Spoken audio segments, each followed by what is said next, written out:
ಇವತ್ತಿನ ವಿಶೇಷ gobi fried rice. ನಾವು ಹೋಟೆಲ್ಗಳಲ್ಲಿ ಮೊದಲು ಆರ್ಡ್ರ್ ಮಾಡೋದು ಅಂತಂದರೆ ಫ್ರೈಡ್ ರೈಸ್. ಅದರಲ್ಲೂ ಗೋಬಿ ಫ್ರೈಡ್ ರೈಸ್ ಅಂದರೆ ಚಿಕ್ಕ ಮಕ್ಕಳಿಂದ ದೊಡ್ಡವರವರೆಗೂ ತುಂಬ ಇಷ್ಟ. ಈ ಗೋಬಿ ಫ್ರೈಡ್ ರೈಸ್ನ ಮನೆಯಲ್ಲೇ ಸುಲಭವಾಗಿ, ರುಚಿಯಾಗಿ, ಹದವಾಗಿ, ಹಾಗೆಯೇ ಅತಿ ಸುಲಭವಾಗಿ ಮಾಡೋದು ಹೇಗೆ ಅಂತ ನೋಡೋಣ. ನಾನು ಆಶಾ, ನಿಮಗೆಲ್ಲರಿಗೂ ಅಡುಗೆ ಸಾಧನಕ್ಕೆ ಸ್ವಾಗತ. ಈ ಗೋಬಿ ಫ್ರೈಡ್ ರೈಸ್ ಮಾಡೋದಕ್ಕೆ ನಾನಿಲ್ಲಿ 1 ಕಪ್ಪಿನಷ್ಟು ಗೋಬಿನ ತೊಗೊಂಡಿದ್ದೀನಿ. ಇದನ್ನು ಮೊದಲು ಅರಿಶಿನ ಮತ್ತು ಉಪ್ಪಿನ ನೀರಿನಲ್ಲಿ ಹಾಕಿ ಕ್ಲೀನ್ ಮಾಡಿಕೊಂಡು ಸಣ್ಣದಾಗಿ ಕಟ್ ಮಾಡಿಟ್ಕೊಂಡಿದ್ದೀನಿ. ಗೋಬಿ ಫ್ರೈಡ್ ರೈಸ್ಗೆ ಗೋಬಿನ ಈ ರೀತಿ ಸಣ್ಣದಾಗಿ ಕಟ್ ಮಾಡಿಕೊಂಡ್ರೆ ಫ್ರೈಡ್ ರೈಸ್ಗೆ ಹಾಕಿ ತಿನ್ನಬೇಕಾದ್ರೆ ತುಂಬಾ ರುಚಿಯಾಗಿ ಬರುತ್ತೆ. ಈಗ ಅದಕ್ಕೇ 1 ಟೀ ಸ್ಪೂನಷ್ಟು ಶುಂಠಿ ಬೆಳ್ಳುಳ್ಳಿ ಪೇಸ್ಟ್ ಹಾಕಿ, ಆಮೇಲೆ 1 ಟೀ ಸ್ಪೂನಷ್ಟು ಕೆಂಪು ಖಾರದ ಪುಡಿ, ಗರಂ ಮಸಾಲೆ 1/4 ಟೀ ಸ್ಪೂನಷ್ಟು, ಸ್ವಲ್ಪ ಅರಿಶಿನ ಪುಡಿ, ರುಚಿಗೆ ತಕ್ಕಷ್ಟು ಉಪ್ಪು, 2 ಟೇಬಲ್ ಸ್ಪೂನಷ್ಟು ಕಾರ್ನ್ಫ್ಲೋರ್, 1 ಟೇಬಲ್ ಸ್ಪೂನಷ್ಟು ಅಕ್ಕಿ ಪುಡಿ ಅಂದರೆ ಅಕ್ಕಿ ಹಿಟ್ಟು, ಇಷ್ಟನ್ನು ಹಾಕಿ ಚೆನ್ನಾಗಿ ಮಿಕ್ಸ್ ಮಾಡ್ತಾಯಿದ್ದೀನಿ. ಈ ಕಾರ್ನ್ಫ್ಲೋರ್ ಮತ್ತು ಅಕ್ಕಿ ಹಿಟ್ಟನ್ನು ಅಡ್ಜಸ್ಟ್ ಮಾಡ್ಕೋಬೋದು, ಆದರೆ ಲೈಟಾಗಿ ಕೋಟ್ ಆಗಿರಬೇಕು, ಬಜ್ಜಿ ಥರ ಕೋಟ್ ಆಗಬಾರ್ದು, ಸ್ವಲ್ಪ ಲೈಟಾಗಿ ಕೋಟ್ ಆಗಿರಬೇಕಷ್ಟೇ. ಈಗ ನೋಡಿ, ಎಲ್ಲನೂ ಚೆನ್ನಾಗಿ ಮಿಕ್ಸ್ ಮಾಡಿದ ಮೇಲೆ ಸ್ವಲ್ಪ ನೀರನ್ನ ಈ ರೀತಿ ತಕ್ಕಳಿಸ್ಕೊಂಡು ಇದನ್ನು ನಾನು ಚೆನ್ನಾಗಿ ಮಿಕ್ಸ್ ಮಾಡ್ತಾಯಿದ್ದೀನಿ. ಈ ಗೋಬಿ ಫ್ರೈಡ್ ರೈಸ್ಗೆ ಗೋಬಿನ ನಾವು ಗೋಬಿ 65ಗೆ ಹೇಗೆ ಫ್ರೈ ಮಾಡ್ತೀವೋ ಅದೇ ರೀತಿ ಫ್ರೈ ಮಾಡೋದಷ್ಟೇ. ಎಲ್ಲ ಚೆನ್ನಾಗಿ ಮಿಕ್ಸ್ ಮಾಡಿದ ಮೇಲೆ ಲಾಸ್ಟಿಗೆ ನಾನು ಅರ್ಧ ನಿಂಬೆ ಹಣ್ಣಿನ ರಸನ ಹಿಂಡಿಬಿಟ್ಟು ಅದನ್ನು ಸಹ ಚೆನ್ನಾಗಿ ಮಿಕ್ಸ್ ಮಾಡ್ತಾಯಿದ್ದೀನಿ. ಈಗ ಗೋಬಿ ರೆಡಿಯಾಗಿದೆ. ಇದನ್ನು ಬಿಸಿ ಎಣ್ಣೆಯಲ್ಲಿ ಕರಿಯೋದಷ್ಟೇ. ಈಗ ನೋಡಿದ್ರೆ ಗೋಬಿನ ಲೈಟಾಗಿ ಕೋಟ್ ಮಾಡಿಕೊಂಡು ರೆಡಿ ಮಾಡ್ಕೊಂಡಿದ್ದೀನಿ. ಅದನ್ನು ಬಿಸಿ ಎಣ್ಣೆಯಲ್ಲಿ ಕರಿತಾ ಇದ್ದೀನಿ. ಫ್ಲೇಮ್ ಹೈಯಲ್ಲೇ ಇದೆ. ಒಂದು ಸಾರಿ ಗೋಬಿನ ಎಣ್ಣೆಯಲ್ಲಿ ಹಾಕಿದ ಮೇಲೆ ಫ್ಲೇಮ್ನ ಮೀಡಿಯಮ್ ಟು ಹೈನಲ್ಲಿ ಇಟ್ಕೊಂಡಿಂದ ಫ್ರೈ ಮಾಡಬೇಕಾಗುತ್ತೆ. ಲೋ ಫ್ಲೇಮಲ್ಲಿ ಫ್ರೈ ಮಾಡಬೇಡಿ. ಲೋ ಫ್ಲೇಮಲ್ಲಿ ಫ್ರೈ ಮಾಡಿದ್ರೆ ಏನಾಗುತ್ತೆ ಅಂದರೆ ಗೋಬಿ ಚೆನ್ನಾಗಿ ಎಣ್ಣೆ ಹಿಡ್ಕೊಟ್ಟು ಎಣ್ಣೆ ಥರ ಆಗುತ್ತೆ. ಹಾಗಾಗಿ ಮೀಡಿಯಮ್ ಟು ಹೈ ಫ್ಲೇಮಲ್ಲಿ ಮಾತ್ರ ಇದನ್ನು ಫ್ರೈ ಮಾಡಬೇಕಾಗುತ್ತೆ. ಈಗ ಚೆನ್ನಾಗಿ ತಿರುಗಿಸ್ತಾ ಫ್ರೈ ಮಾಡಿದರೆ ಇದು ಕ್ರಿಸ್ಪಿಯಾಗಿ ಈ ಗೋಬಿ ರೆಡಿಯಾಗುತ್ತೆ. ಇದೇ ರೀತಿ ಮಿಕ್ಕ ಗೋಬಿನೂ ಸಹ ಎಣ್ಣೆಯಲ್ಲಿ ಹಾಕಿ ಕ್ರಿಸ್ಪಿಯಾಗಿ ಫ್ರೈ ಮಾಡಿಕೊಂಡು ಸೈಡಿಗೆ ಇಟ್ಕೊಳ್ಳೋಣ. ಇದು ಮೊದಲನೇ ಸ್ಟೆಪ್ಪು ಗೋಬಿ ಫ್ರೈಡ್ ರೈಸಿಗೆ. ನೆಕ್ಸ್ಟ್ ಸ್ಟೆಪ್ ಏನು ಅಂತಂದರೆ ಅನ್ನ ರೆಡಿ ಮಾಡ್ಕೋಬೇಕಾಗತ್ತೆ. ಇಲ್ಲಿ 1 ಲೀಟ್ರಷ್ಟು ನೀರನ್ನು ಕುದಿಯೋಕ್ಕೆ ಇಟ್ಟಿದ್ದೀನಿ. ಕುದಿತಿರೋ ಅಂಥ ನೀರಿಗೆ ಮೊದಲು ಸ್ವಲ್ಪ ಉಪ್ಪನ್ನು ಸೇರಿಸ್ಬೇಕಾಗತ್ತೆ. ಉಪ್ಪು ಹಾಗೆ ತುಪ್ಪನ ಹಾಕಿ ನಾವು ನೀರನ್ನ ಕುದಿಸ್ಬಿಟ್ಟು ಆಮೇಲೆ ಅಕ್ಕಿನ ಹಾಕಿ ಬೇಯಿಸಿದರೆ ಅನ್ನ ರುಚಿಯಾಗಿ ಬರುತ್ತೆ. ಅನ್ನ ರುಚಿಯಾಗಿ ಬಂದರೆ ಫ್ರೈಡ್ ರೈಸು ಚೆನ್ನಾಗೇ ಬರುತ್ತೆ. ಈಗ ನೋಡಿ, ಉಪ್ಪು ಮತ್ತು ತುಪ್ಪನ ಹಾಕಿ ಚೆನ್ನಾಗಿ ಕುದಿಸ್ತಾ ಇದ್ದೀನಿ. ಇದಕ್ಕೆ ನಾವು ನೆಕ್ಸ್ಟು ಅಕ್ಕಿನ ಸೇರಿಸ್ಬೇಕಾಗುತ್ತೆ. ನಾನಿವತ್ತು 1 ಕಪ್ಪಿನಷ್ಟು ಬಾಸ್ಮತಿ ಅಕ್ಕಿನ 30 ನಿಮಿಷ ನೆನೆಸಿಟ್ಟಿದ್ದೆ. ಆ ನೆನೆಸಿರೋಂಥ ಬಾಸ್ಮತಿ ಅಕ್ಕಿನ ಸೇರಿಸ್ತಾ ಇದ್ದೀನಿ. ಬಾಸ್ಮತಿ ಅಕ್ಕಿನ ಹಾಕಿದ್ರೆ ಚೆನ್ನಾಗಿ ಬರುತ್ತೆ. ಬೇಡ, ಬಾಸ್ಮತಿ ಅಕ್ಕಿ ಬೇಡ ಅಂದರೆ ಸೋನಾ ಮಸೂರಿ ಅಕ್ಕಿನ ಹಾಕ್ಬೋದು, ಪ್ರಾಬ್ಲಮ್ಮೇ ಇಲ್ಲ. ನಿಮಗೆ ಮನೆಯಲ್ಲಿ ಯಾವ ಅಕ್ಕಿ ಉಪಯೋಗಿಸಿರೋ ಅದನ್ನೇ ಸೇರಿಸ್ಬೋದು. ಮನೆಯಲ್ಲಿ ಮಾಡೋದಲ್ವಾ, ಸ್ವಲ್ಪ ನೋಡೋದಕ್ಕೆ ಹೆಚ್ಚು ಕಡಿಮೆ ಇರುತ್ತೆ ಅಷ್ಟೇ. ಇವಾಗ ನೋಡಿದರೆ ಅಕ್ಕಿ ಚೆನ್ನಾಗಿ ಬೆಂದಿದೆ, ಒಂದು 90% ಬೆಂದಿದೆ. ನಾನಿವತ್ತು ಸ್ವಲ್ಪ ಅಕ್ಕಿನ ಚೆನ್ನಾಗಿ ಬೇಯಿಸಿದ್ದೀನಿ. ಮಕ್ಕಳಿಗೆ ಕೊಡೋದು ಅಂತ ಸ್ವಲ್ಪ ಸಾಫ್ಟಾಗಿ ಬೇಯಿಸಿದ್ದೀನಿ. ಹೋಟೆಲ್ಗಳಲ್ಲಿ 70% ಮಾತ್ರ ಬೇಯಿಸ್ತಾರೆ ಅಷ್ಟೇ. ಈಗ ಬೇಯಿಸಿರೋಂಥ ಅನ್ನನ ಸಪ್ರೇಟ್ ತೆಗೆದಿಟ್ಟು ಸೈಡಿಗೆ ಇಟ್ಟಿದ್ದೀನಿ.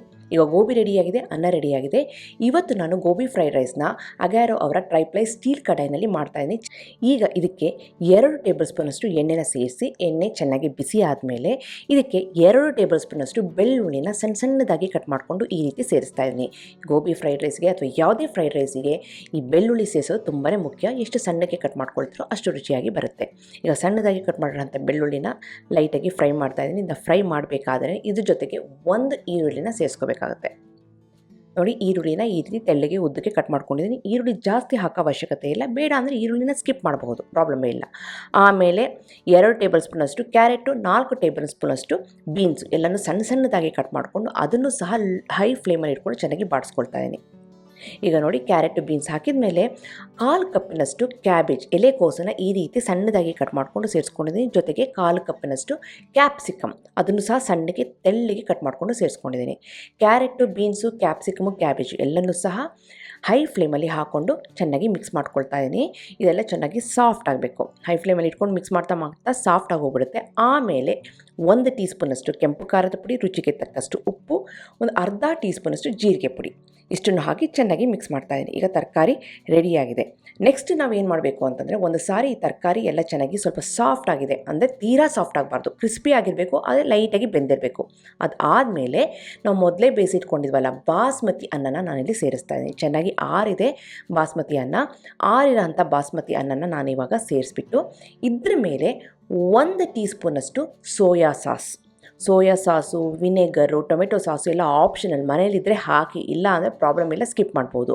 1 ಟೀ ಸ್ಪೂನಷ್ಟು ಸೋಯಾ ಸಾಸು, 1 ಟೀ ಸ್ಪೂನಷ್ಟು ವಿನೆಗರು, ಹಾಗೆಯೇ 1 ಟೀ ಸ್ಪೂನಷ್ಟು ಟೊಮೆಟೊ ಸಾಸನ್ನು ಸೇರಿಸ್ತಾ ಇದ್ದೀನಿ. ಇವೆಲ್ಲ ಸಾಸನ್ನ ಹಾಕಿದರೆ ಸ್ವಲ್ಪ ನೋಡೋದಕ್ಕೆ ಚೆನ್ನಾಗಿರುತ್ತೆ, ಸ್ವಲ್ಪ ಫ್ಲೇವರು ಸಹ ಹೋಟೆಲ್ ರೀತಿ ಬರುತ್ತೆ. ಇಲ್ಲ ಅಂದರೆ ಸ್ಕಿಪ್ ಮಾಡಿಬಿಟ್ಟು ಬರೀ ಸ್ವಲ್ಪ ಮೆಣಸಿನ ಪುಡಿನೂ ಹಾಕಿದರೆ ಕರೆಕ್ಟಾಗಿರುತ್ತೆ. Soya sauce, vinegar, tomato sauce ಎಲ್ಲ ಹಾಕಿದ ಮೇಲೆ ಫ್ಲೇಮ್ನ ಹೈಯಲ್ಲೇ ಇಟ್ಕೊಂಡು ಈಗ ಲೈಟಾಗಿ ಮಿಕ್ಸ್ ಮಾಡ್ತಾ ಇದ್ದೀನಿ. ಒಂದು ಸಾರಿ ತರಕಾರಿ, ಸಾಸು, ಅನ್ನ ಎಲ್ಲ ಚೆನ್ನಾಗಿ ಮಿಕ್ಸ್ ಮಾಡಿ ಒಂದು ಕಲರ್ ಬಂದಿದೆ ಅಂದಾಗ ಇದಕ್ಕೆ ನಾವು ಮೊದಲು ಫ್ರೈ ಮಾಡಿಟ್ಕೊಂಡಿದ್ವಲ್ಲ ಗೋಬಿ 65ನ ಅದನ್ನು ಸೇರಿಸ್ಬೇಕಾಗತ್ತೆ.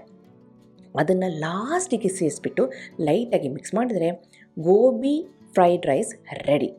ಈ ಫ್ರೈಡ್ ರೈಸ್ ಹೇಗಿರಬೇಕು ಅಂತಂದರೆ ಅನ್ನ ನೋಡಿದರೆ ಅದಾಗೆ ರುಚಿಯಾಗಿರಬೇಕು, ಜೊತೆಗೆ ಈ ಗೋಬಿ ಮಧ್ಯೆ ಮಧ್ಯೆ ಸಿಗ್ತಾ ಇರಬೇಕು. ಅಂದರೆ ಒಂದು ಕೈಗೆ ಒಂದು ಗೋಬಿ, ಸಣ್ಣ ಗೋಬಿ ಸಿಕ್ಬಿಟ್ರೆ ತುಂಬಾ ರುಚಿಯಾಗಿರುತ್ತೆ.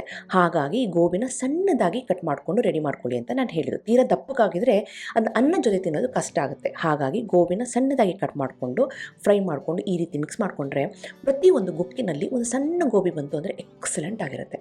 ರುಚಿಯಾದಂಥ ಹೋಟೆಲ್ ಸ್ಟೈಲ್ನ ಗೋಬಿ ಫ್ರೈಡ್ ರೈಸ್ ರೆಡಿಯಾಗಿದೆ. ಇದನ್ನು ಹಾಗೇ ತಿನ್ಬೋದು, ಜೊತೆಗೆ ಟೊಮೆಟೊ ಸಾಸು ಚೆನ್ನಾಗಿರುತ್ತೆ. ನಿಮಗೆಲ್ಲ ಈ ರೆಸಿಪಿ ಇಷ್ಟ ಆಗಿದೆ ಅಂತ ಅಂದ್ಕೊಂಡು ಖಂಡಿತವಾಗ್ಲೂ ಟ್ರೈ ಮಾಡಿ ಹೇಗೆ ಬಂತು ಅಂತ ನಾನು ಕಮೆಂಟ್ ಸೆಕ್ಷನಲ್ಲಿ ದಯವಿಟ್ಟು ತಿಳಿಸಿ. ಹಾಗೆ ನೀವು ಇನ್ನೂ ಅಡುಗೆ ಸಾಧನಕ್ಕೆ ಸಬ್ಸ್ಕ್ರೈಬ್ ಆಗಿಲ್ಲ ಅಂದರೆ ತಡೆ ಯಾಕೆ, ಈಗಲೇ ಸಬ್ಸ್ಕ್ರೈಬ್ ಆಗಿ ಪಕ್ಕದ ಬೆಲ್ ಬಟನ್ ಕೂಡ ಟಚ್ ಮಾಡಿ. ನಿಮಗೆ ವಿಡಿಯೋ ಇಷ್ಟ ಆಯಿತು ಅಂದರೆ ಲೈಕ್ ಬಟನ್ನ ಕ್ಲಿಕ್ ಮಾಡಿ, ಫ್ರೆಂಡ್ಸ್ ಆ್ಯಂಡ್ ಫ್ಯಾಮಿಲಿ ಜೊತೆ ಶೇರ್ ಮಾಡಿ, ವಾಟ್ಸಪ್ಪಲ್ಲಿ ಶೇರ್ ಮಾಡಿ. ಮತ್ತೊಂದು ಇಂಟ್ರೆಸ್ಟಿಂಗ್ ರೆಸಿಪಿಯೊಂದಿಗೆ ಭೇಟಿ ಆಗ್ತೇನೆ. ಅಲ್ಲಿವರೆಗೆ thank you, bye bye, see you.